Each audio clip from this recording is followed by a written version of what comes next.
लोकेश को स्कूल ले जाने के लिए एक नौकर घर के अंदर जाता है। उस समय सुबह के 8 बजे होते हैं और घर में कोई हलचल नहीं होती है। नौकर ने सोचा कि शायद घर में कल रात पार्टी थी, इस वजह से सब सो रहे होंगे। फिर नौकर पहले मंजिल पर जाता है। वहां का मंजर देखकर वो चौंक जाता है। उसके बाद वो भाग के वॉचमैन अमर सिंह को बुला लाता है।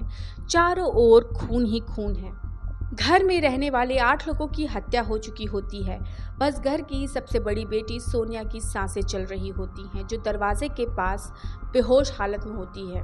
चौकीदार अमर सिंह डॉक्टर और पुलिस को बुलाता है। पुलिस सोनिया को हॉस्पिटल में पहले भर्ती कराती है और अपनी जांच शुरू करती है। जांच में पता चलता है कि घर में जब कोई घुसा ही नहीं तो हत्या कैसे हुई। घर में 8 लोगों की हत्या और किसी की चीख पुकार नहीं। ये सब कैसे हुआ और क्यों, आइए आपको विस्तार से समझाते हैं। हरियाणा का हिसार जिला, जहां शहर में एक आलीशान कोठी हुआ करती थी, जिसके पहले मंजिल पर गाड़ियां जाने के लिए रैंप हुआ करता था। लोग इस घर को मात्र देखने के लिए आया करते थे। ये कोठी पूर्व एमएलए रेलूराम पुनिया का था। कौन थे रेलूराम पुनिया? रेलूराम पुनिया पहले ट्रक क्लीनर का काम करते थे। कुछ समय बाद उन्होंने तेल का काम शुरू किया और अपनी मेहनत के दम पर अपनी संपत्ति बनाई। इनकी कुल संपत्ति लगभग 50 करोड़ की थी। रेलूराम हरियाणा के थे और ठाट बाट के साथ रहते थे और अब उनको चाहिए था इज्जत। इसीलिए उन्होंने राजनीति ज्वाइन की। राजनीति सफर की बात करें तो 1996 में बरवाला विधानसभा से रेलूराम ने चुनाव लड़ा और जीता भी, लेकिन उसके बाद उनकी हार भी हुई थी। रेलूराम का परिवार भी काफी लंबा चौड़ा था। उन्होंने 2 शादियां की थी। पहली पत्नी ओमी देवी से उनको एक बेटा हुआ था, सुनील। दूसरी पत्नी कृष्णा देवी से 2 बेटियां, सोनिया और प्रियंका। आगे जाकर सुनील की शादी शकुंतला से हुई। उसके 3 बच्चे हुए, बेटा लोकेश, 2 बेटियां शिवानी और प्रीति। भरा पूरा परिवार था। बड़ी बेटी सोनिया ताइक्वांडो में प्रैक्टिस करती थी और स्पोर्ट्स इवेंट्स में भी भाग लेती थी। इसी दौरान उसकी मुलाकात हुई संजीव कुमार से। संजीव खुद जूडो का बहुत अच्छा खिलाड़ी था। खेल के मैदान में ही दोनों को प्यार हुआ और शादी भी कर ली। उस समय भारत में स्पोर्ट्स के हालात बहुत खराब थे। संजीव का जूडो बस कुछ साल ही चल पाया। फिर कोई नौकरी वोकरी नहीं लगी तो वो काम की तलाश करने लगा। सोनिया ने पिता से कहा कि फार्म हाउस की जमीन बेच दे, जिससे संजीव कोई धंधा कर सके। जमीन के मामले में भाई भाई की लड़ाई आपने सुनी होगी। यह मामला भाई बहन के बीच था। स्त्री अधिकारों के हिसाब से बात अच्छी थी, अगर लड़ाई सिर्फ बातों तक रहती। सोनिया के सौतेले भाई सुनील को जब ये बात पता चली तो वो सोनिया को धमकाने पहुंच गया। दोनों के बीच जमीन को लेकर कहासुनी होने लगी। कुछ ही देर में बात इतनी बिगड़ गई कि सोनिया ने अपने पति का रिवॉल्वर निकाल लिया। शुक्र की बात थी कि उस दिन कोई अनहोनी नहीं हुई। खैर, इस कहासुनी के बाद सुनील वापस घर चला गया। उधर सोनिया गुस्से से बिलबिला उठी। उसे लगा कि अब सीधी उंगली से काम नहीं चलेगा, तो अब जायदाद पाने के लिए एक ही रास्ता है, वो ये कि पूरे परिवार को ही रास्ते से हटा दिया जाए।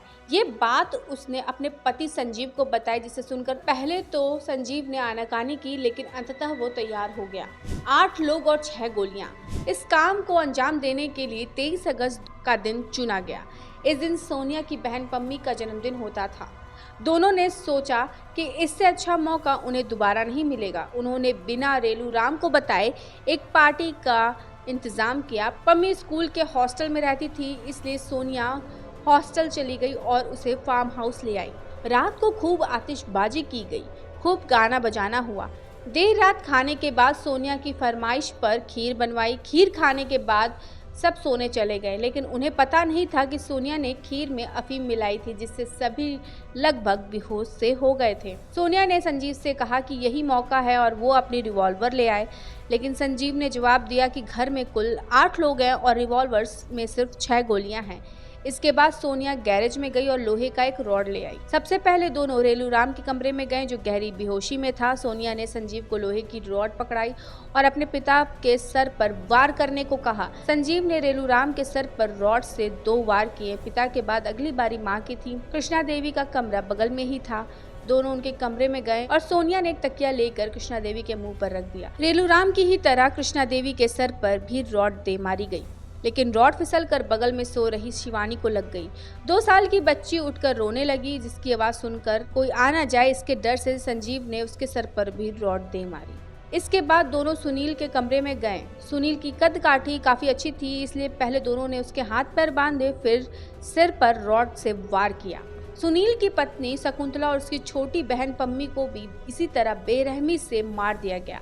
हैवानियत की हद देखिए, उन्होंने 4 साल की उम्र के लोकेश और 45 दिन की बच्ची प्रीति को भी नहीं छोड़ा।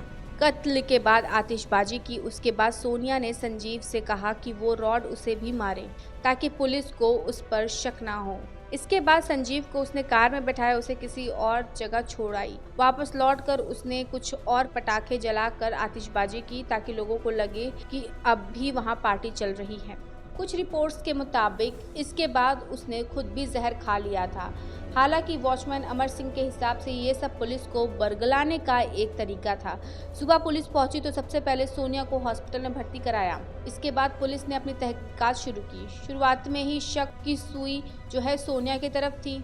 अस्पताल से डिस्चार्ज होने के बाद पुलिस ने सोनिया से पूछताछ की। पहले उसने सवाल को टरकाया, लेकिन थोड़ी देर सख्ती दिखाने के बाद उसने पूरी कहानी बयान की और 26 अगस्त को पुलिस ने सोनिया को गिरफ्तार कर लिया। हिसार सेशन कोर्ट में 3 साल तक मामले की सुनवाई चली, जिसके बाद 31 मई 2004 को सोनिया और संजीव को फांसी की सजा सुनाई गई। लेकिन 21 जनवरी 2014 को सुप्रीम कोर्ट ने एक ऐतिहासिक फैसला दिया, जिसके अनुसार जिन मामलों में फांसी की सजा में देरी हुई है उन्हें आजीवन कारावास में बदल दिया जाए। कोर्ट ने कुल मिलाकर 15 ऐसे मामले को चुना। सोनिया और संजीव की अच्छी किस्मत कहिए कि उनका केस भी इसी लिस्ट में शामिल था। कहानी यहीं पर खत्म हो जानी चाहिए थी, लेकिन 2018 में एक दिलचस्प वाकया हुआ। 2018 में संजीव ने फर्जी दस्तावेजों के सहारे पेरोल हासिल कर ली।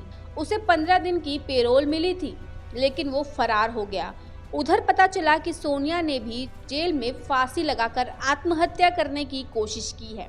ऐन मौके पर बाकी कैदियों और जेल कर्मियों ने उसे बचा लिया। इसके बाद अगले 6 महीने तक उसे एक स्पेशल सेल में रखा गया। जो कैदी आत्महत्या करने का प्रयास करते हैं उन्हें सुसाइड वॉच लिस्ट में रखा जाता है। इस दौरान उस पर खास नजर रखी जाती थी ताकि वो दोबारा आत्महत्या का प्रयास ना करे। फरवरी 2021 में संजीव को मेरठ से गिरफ्तार कर लिया गया। पता चला कि फरार होने के बाद वो गुजरात के एक आश्रम में साधु बनकर रह रहा था। यानी आदमी एक पैसा बचाने के लिए सन्यासी बनता है, लेकिन संजीव को सन्यासी बनने के लिए 10 गुना पैसा खर्च करना पड़ा। ऐसे ही दिलचस्प और रोचक कहानियों को सुनने के लिए देखते रहिए सिटी हेडलाइंस भारत।